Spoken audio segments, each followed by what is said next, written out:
Hey guys, it's Mike coming back with another video.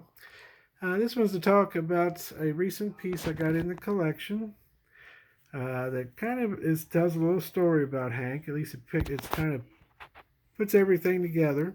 It had been on eBay for a while, but I finally got it in once I realized the date is kind of like I know that date has some significance.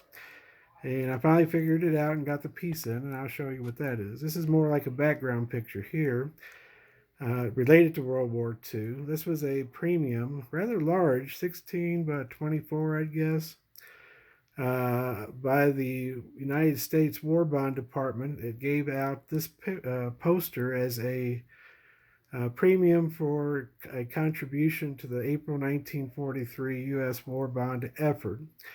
Not all these people served in World War II, these players, but it's a nice poster.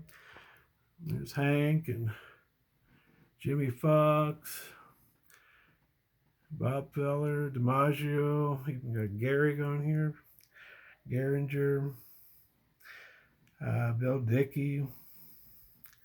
Nice poster. This was given out. I haven't seen one before besides this one, so I assume they were, not many of them were saved, but I think that's really neat. But to get to the story, Hank was one of the first players drafted into the Army for World War II service. He wasn't the first, but he was the first major star that actually went off to World War II. He was set to be inducted on May 7th, 1941. The first piece I'm going to show you is related to that time sequence. The Yankees were in town, and they played on the afternoon of May 5th. And afterwards, he met Mickey Cochran, his old teammate and manager, at the Detroit Leland Hotel in a room called the Grenadier Room. Now, this is a piece I recently got. This is a menu from that hotel room. And what specifically relates it to my story is that it was signed by Mickey and Hank, and Mickey actually dated it as May 5th, 1941. So this would have been that day after, or the evening after that Yankees game in the afternoon, the day before he was going to have his final game. So Hank played in his next to last game for 1941. Then he went to dinner, I would assume, or had cocktails with Mickey and him.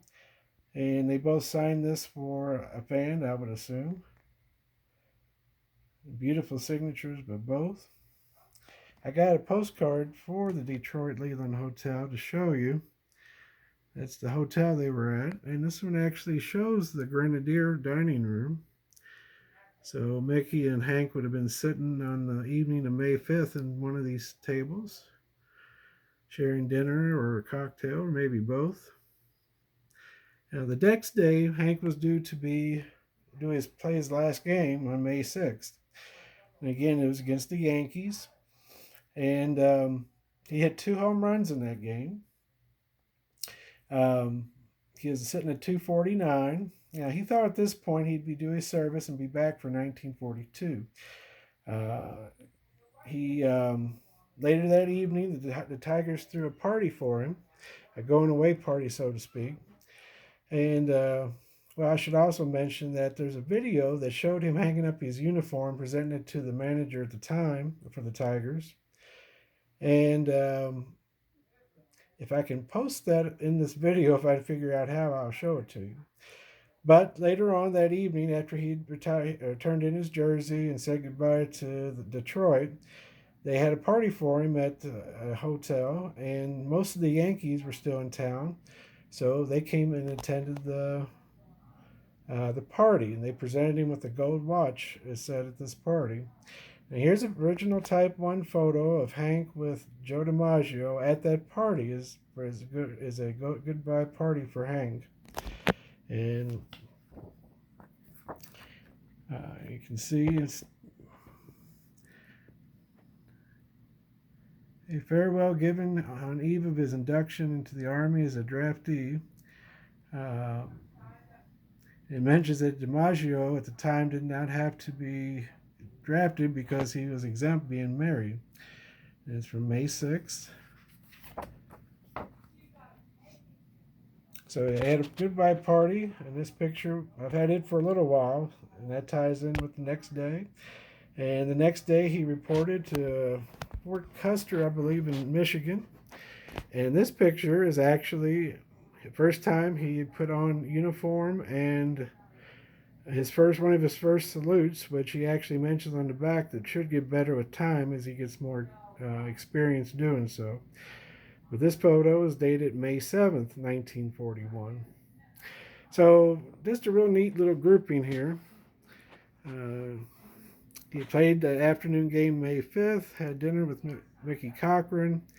I got this signed program that related to it, or menu, I should say.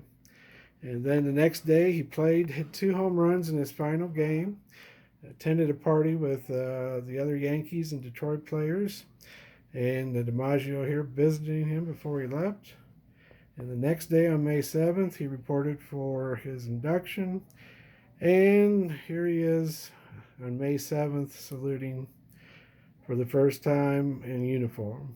So I'm really glad I picked this piece up to give it kind of a continuum here.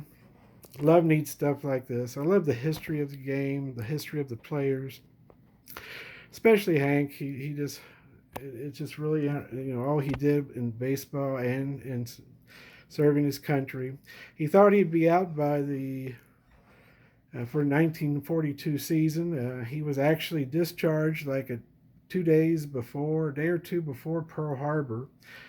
And once Pearl Harbor happened, 2 days later he signed up again, and then he didn't report again until he first came back was July 1st, 1945, where he hit his 250th home run. So he had to wait quite a while to get number 250 from May 6th all the way through July 1st, 1945.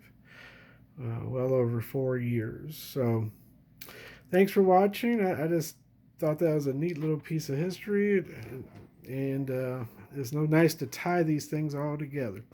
But thanks for watching. Oh, and one other thing for Sean, if you're watching, Morris Arnovich actually volunteered for the service, but at that time when Hank went in, but he was missing 2 molar teeth, which actually kept him from being in the service. Now after Pearl Harbor, it was a different story. They said you can go ahead and we'll go ahead and take you at that point. But I thought you'd think it'd be neat that he asked to go himself at the same time around Hank did. So anyway, thanks for watching, everybody.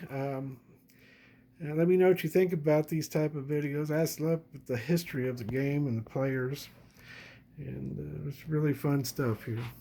So thanks for watching, and I'll talk to you all soon. Bye-bye. Lord willing.